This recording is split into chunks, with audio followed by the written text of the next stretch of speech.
விஜய விசாரிக்கணும். விஜய விசாரிக்கணும்னா இவங்க டெல்லிக்கு கூப்பிடலாம் இவங்கள மாதிரி. அல்லது சிபிஐ பூர்வாங்க விசாரணைய விஜய் வீட்ல வச்சு கூட விசாரிக்கலாம். கரூர் கூட மாட்டாங்க. அத விசாரிக்காம இது பூர்த்தி ஆகாது.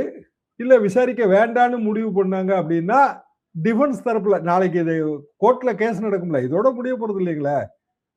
சிபிஐ வந்து ஒரு போலீஸ் தானே. அது நம்ம லோக்கல் போலீஸ் எப்படியோ அதுதான் மத்திய போலீஸ். அவ்வளவுதான் வித்தியாசம். விசாரணை ஃபுல்லா நீதிமன்றத்துல தான் நடக்கும். முழுமையான கோர்ட் விசாரணை நடக்கும்ல.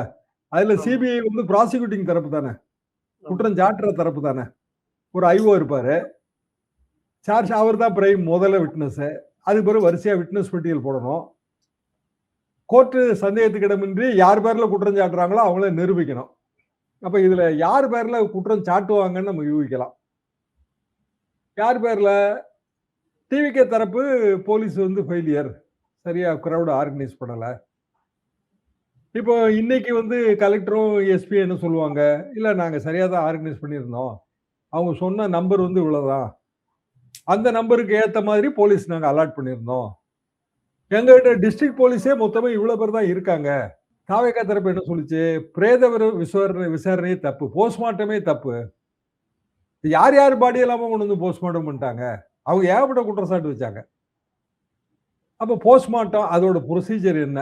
இப்போ ஒரு போஸ்ட்மார்ட்டம் நடத்தணும் அப்படின்னா ஃபர்ஸ்ட் ஆஃப் ஆல் இப்போலாம் வீடியோகிராஃப் பண்ணணுங்க. அப்புறம் டிஎன்ஏ டெஸ்ட் இருக்கு. அப்புறம் ரிலேட்டிவ்ஸ் வந்து அவங்க கையெழுத்து சம்மதம்லாம் இருக்கு. அது பிறகு பாடி ஹேண்டிங் ஓவர் இருக்கு. இத்தனை உடல்களை எப்படி ஒரே இரவுல போஸ்ட்மார்ட்டம் பண்ணீங்க? இது ஒரு கேள்வி. இது தாவேகா தரப்பு தான். அதுக்கு அவங்க வந்து கண்டிப்பா ஒரு பதில் வச்சிருப்பாங்க. இவ்வளவு டாக்டர்ஸ் நாங்க ஆர்கனைஸ் பண்ணோம். போஸ்ட்மார்ட்டம் வந்து ரொம்ப டிலேடா நடந்தா அது வந்து ஒரு பெரிய பப்ளிக் அண்ட்ரஸ்ட் கிரியேட் பண்ணும் அப்படின்னு அவங்க சொல்லத்தான் செய்வாங்க. அதுக்கு நிச்சயமா அதுக்கான ஆதாரங்கள் இருக்குங்க. டாக்டர்லாம் வந்து அவங்க என்னங்க சிபிஐ சொல்றதுக்கோ இல்ல போலீஸ் சொல்றதுக்கோ வாலாட்டுவாங்களா? அவங்க மருத்துவ அதிகாரிகள். அதுல பிரச்சனை வந்துச்சுன்னா நாளைக்கு அவங்கள காவு கொடுத்துருவாங்க. ஸோ இதுல வந்து அடிப்படையில தாவேகா வைத்த குற்றச்சாட்டு வெறும் அரசியல் குற்றச்சாட்டு தான். வாலண்டியரா வந்து இந்த ஆட்டோல ஏறினது எடப்பாடி பழனிசாமி தான். அது சம்பந்தமே இல்லாத மேட்ரு. அதுல வந்து அவர் தான் வந்து எல்லாமே தப்பு, போஸ்ட்மார்ட்டம் பண்ணது தப்பு, பல குற்றச்சாட்டு அவர் வச்சது. அதுக்கு பிறகு சட்டமன்றத்துல தேவையில்லாம வந்து தாவேகா கூட்டணிக்கு வருங்கிற ஒரு அசட்டு நம்பிக்கையில அவர் வந்து சட்டமன்றத்துல கவன ஈர்ப்பு தீர்மானம் கொண்டு வந்தாரு. அதுல அரசாங்கம் வந்து பல விஷயங்களை சட்டமன்றத்துல பதிவு பண்ணி வச்சிருக்கு. ஒட்டு மொத்தத்துல இதுல விஜயும் மாட்டியிருக்காரு, எடப்பாடி பழனிசாமி அவர்களும் மாட்டியிருக்காருன்னு தான் நான் நினைக்கிறேன். ஏன்னா கடைசியில கூட்டணியும் உருவாகல. செய்தார்களோ அதுவும் உருவாகல. பிஜேபிக்கு அரசியல் நோக்கம் இருக்கு, இல்ல சிபிஐ விசாரணையை கொடுக்கறதுக்கு அவங்க முயற்சி பண்ணாங்கன்னா அந்த அரசியல் நோக்கமும் இப்ப நிறைவேறாம போயிருச்சு. அப்போ இது ஒரு இன்ட்ரெஸ்டிங்கான விஷயம்.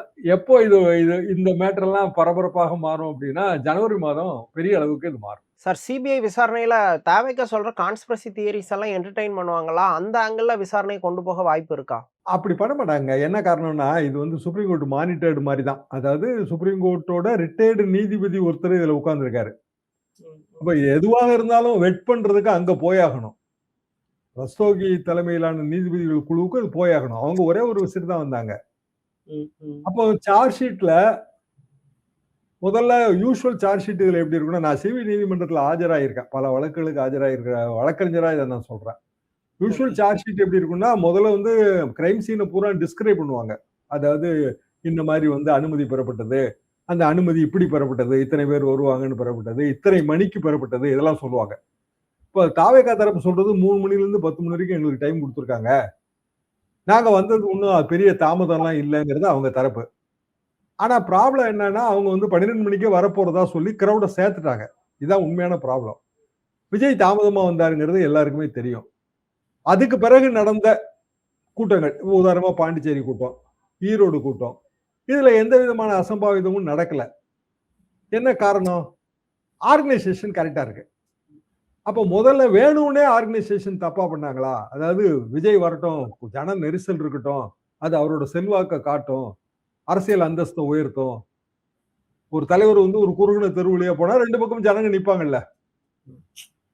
அது வந்து விஜய்க்கு நல்லதுன்னு இதுல திட்டம் இருந்துச்சா? இதெல்லாம் தான் இதுல கேள்வி. இதுல முக்கியமான சாட்சிகள் என்னவா இருக்கும் அப்படின்னா, விஜயோட பாடி கார்ட்ஸ், அப்புறம் விஜய் வேன்ல இருந்த ஸ்டாஃப், இதெல்லாம் வந்து முக்கியமான சாட்சிகளா இருப்பாங்க. இன்னொரு முக்கியமான சான்றாவணமா எது இருக்கும்னா அவங்களோட கேமரா பதிவுகள்.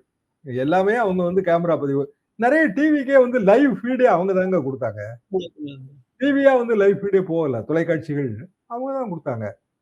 8K கேமரான்னு சொன்னாங்க. வழக்கமா 4K கேமராஸ் நம்ம யூஸ் பண்ணியிருப்போம். இவங்க 8K கேமரா. ஏன்னா சினிமா சைட்ல இருந்து வராங்க. அவங்களுக்கு வந்து அந்த விஷுவல் எஃபெக்ட் நல்லா தெரியும். அப்ப 8K கேமரா அப்படின்னா அவங்க முதல்ல அந்த பதிவெல்லாம் குடுப்பதற்கு மறுத்தார்கள். யாரு கேட்டாங்க அப்படின்னா எஸ்ஐடி கேட்டுச்சு. ஃபர்ஸ்ட் கரூர் டவுன் போலீஸ் கேட்டுச்சு. குடுக்கல. அப்புறம் கோர்ட் ஆர்டர் பண்ண எஸ்ஐடி கேட்டுச்சு. அப்பவும் குடுக்கல. அதுக்கு பிறகு தான் அவங்க வந்து சிபிஐ விசாரணைக்கெல்லாம் கேட்டு மனு போட்டு சுப்ரீம் கோர்ட்ல போய் ஆர்டர் ஆச்சு. இப்ப குடுத்துட்டாங்க. 8K கேமரா குடுத்துட்டாங்க பதிவு, வீடியோ பதிவு. வீடியோ பதிவு எல்லாமே வந்து விஜய் வேன்ல இருந்து எடுத்திருப்பாங்க. அப்ப முதல்ல எப்படி குழப்பம் ஏற்பட்டுச்சு? முதல்ல வந்து அந்த இவங்க செருப்பு தூக்கி வேணும்னே வீசினாங்க. பாட்டிலுக்கு 10 ரூபா பாட்டு வந்தவர் தான் வீசினாங்க. ஆனா ஜன நெரிசல் அதுக்கு முன்பே ஏற்பட்டதாக சொல்லப்படுகிறது. அப்ப அதுக்கெல்லாம் வீடியோ பதிவு இருக்கும். சான்றா வீடியோ உலகங்க. எதையுமே மறைக்க முடியாது. வீடியோ பதிவுகள் இருக்கும். எல்லாமே சிபிஐ கலெக்ட் பண்ணியிருக்கோம். அப்ப சிபிஐ வந்து ஒருதலை பட்சமாக வந்து விஜய்க்கு ஆதரவாகவோ, இல்ல தமிழ்நாடு அரசுக்கு ஆதரவாகவோ, இல்ல எடப்பாடி பழனிசாமிக்கு ஆதரவாகவோ இருக்காது. அது நடந்த சம்பவங்களை அப்படியே டிஸ்கிரைப் பண்ணிட்டு பொதுப்படையான சில குற்றச்சாட்டுகளை வைக்கலாம். கிரௌட பெட்டரா ஹேண்டில் பண்ணிருக்கலாம், இப்படி வைக்கலாம். ஆனா இதுல என்ன ஒரு மைனஸ் பாயிண்ட் நான் பாக்குறேன்னா, எஸ்ஐடியோட சேர்த்து நம்ம ஒரு நபர் கமிஷன் வச்சிருந்தோம். ஓய்வு பெற்ற நீதியரசர் தலைமையில. ஒரு நபர் கமிஷன் வரும்போது அதுக்கு டேர்ம்ஸ் ஆஃப் ரெஃபரன்ஸ் வரும். டிஓஆர்னு சொல்லுவாங்க. என்னென்ன அந்த ஒரு நபர் கமிஷன் கண்டுபிடிக்கணுங்கிறதுக்கு ஒரு டேர்ம்ஸ் கொடுத்துருக்கோம். அது வந்து ப்ராசிக்யூட்டிங் ஏஜென்சி கிடையாது, போலீஸ் கிடையாது. ஒரு நபர் கமிஷன் ரிப்போர்ட்டை வச்சு நேரடியா நடவடிக்கை எடுக்கணும்னா அரசாங்கம் தான் எடுக்கணும். ஒரு நபர் கமிஷனே வந்து தண்டிக்க முடியாது. போலீஸ் விசாரணைக்கும் ஒரு நபர் கமிஷன் விசாரணைக்குமான பெரிய வித்தியாசம்.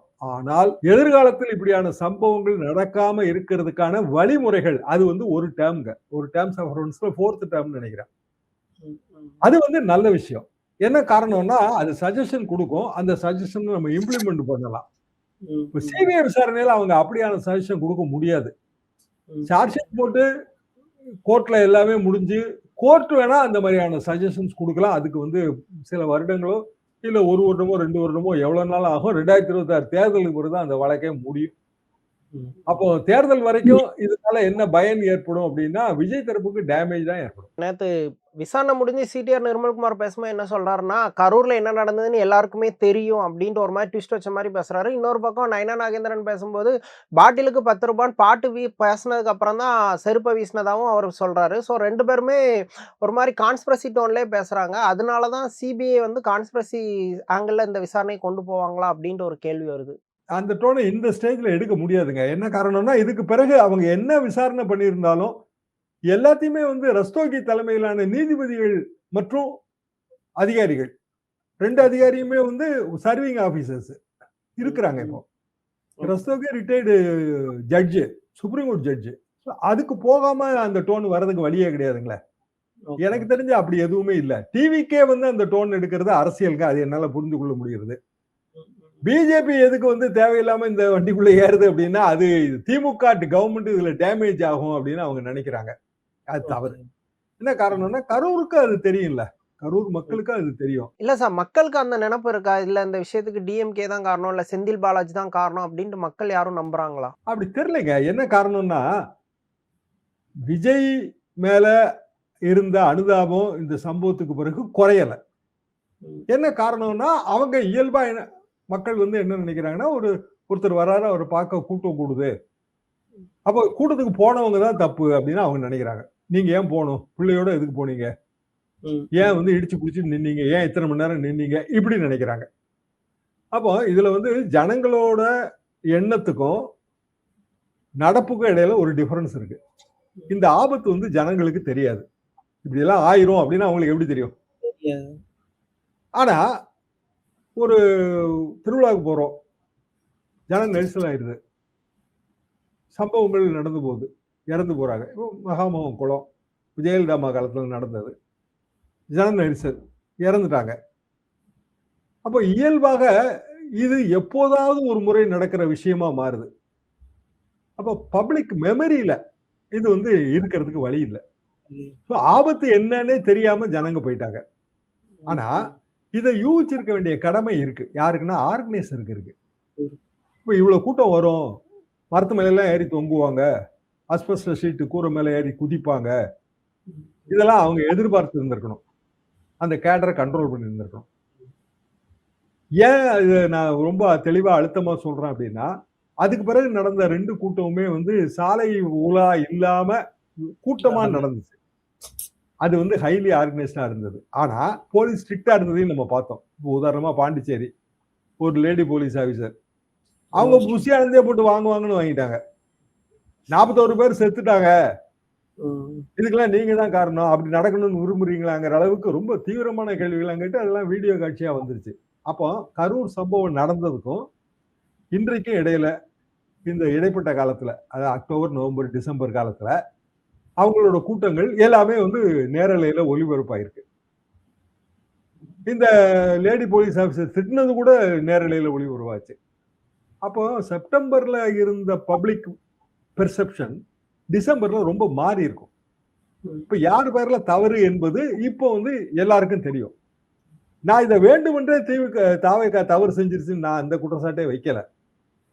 அவங்க வந்து இதெல்லாம் யூகிக்கக்கூடிய அளவுக்கு அவங்களுக்கு அரசியல் அனுபவம் இல்லைங்கிறதா இதுல பிரச்சனை. ஹைதராபாத்ல நடந்த ஸ்டாம்பீடுக்கு அல்லு அர்ஜுன் பேரை சார்ஜ் ஷீட்ல சேர்த்தாங்க. இப்போ இந்த இஷ்யூல விஜய் பேரை சார்ஜ் ஷீட்ல சேர்க்கறதுக்கான வாய்ப்பு இருக்கா?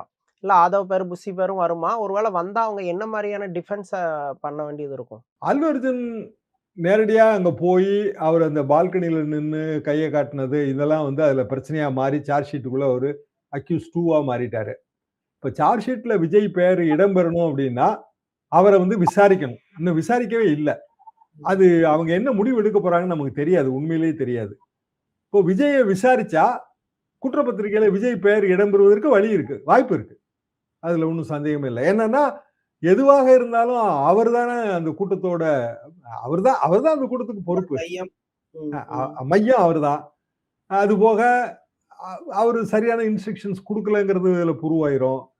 அப்புறம் வந்து பல விஷயங்கள், இப்போ உதாரணமா அவரு வேன்ல அவ்வளவு நேரம் வெயிட் பண்ணது, பஸ்ல அவ்வளவு நேரம் வெயிட் பண்ணது, லைட்டை வந்து அணைச்சு போட்டது, இப்படியான பல விஷயங்கள் அதெல்லாம் கிரௌடோட ஆன்சைட்டியை கூட்டி இருக்கும்ல. ஜனங்க வந்து ஆர்வத்தால தூண்டப்பட்டிருப்பாங்க. லியூரிங்னு சொல்லுவாங்க அதை. நம்ம வந்து அப்பாவி மக்களை கவர்ந்து இழுக்கக்கூடிய தவறை செய்தாலும் நம்ம கிரிமினல் குற்றவாளி எப்போதுமே. அது பல வழக்குகள்ல அதை பார்த்திருக்கிறோம். லியூரிங்கிறது ஒரு கிரிமினல் குற்றமாக நீதிமன்றம் கன்சிடர் பண்ணும். காரணம் வந்து ஜனங்களோட உயிருக்கும் வந்து எல்லாரும் தான் பொறுப்பு, தலைவர்களும் தான் பொறுப்பு. அப்போ விஜய் பேரை குற்றப்பத்திரிகையில சேர்ப்பதற்கான வாய்ப்பு இருக்கிறது. ஆனா அது நமக்கு எப்ப தெளிவாகும்னா விஜய் நோக்கி இந்த விசாரணை வளையம் போக போகுதாங்கிறது தான் தெளிவாகும். எனக்கு தெரிஞ்ச ஜனவரி மாதம் முதல் வாரம் விஜய் விசாரிக்கப்படுவார் என்பதுதான் எனது யூகம். சார், தமிழ்நாடு அரசு சார்பில் எஸ்பிஓ இல்ல கலெக்டர் நேமும் சார்ஜ் ஷீட்ல வர்றதுக்கு வாய்ப்பு இருக்கா? சார்ஜ் ஷீட்ல எஸ்பி வர்றதுக்கான வாய்ப்பு வரும். என்ன காரணம்னா அவரு ஒரு குறிப்பிட்ட ஸ்டேஜ்ல வந்து கிரௌட டிஸ்பர்ஸ் பண்ணிருக்கலாம் அப்படிங்கிற ஒரு உணர்வு வந்து நீதிமன்றத்துக்கு வரும்.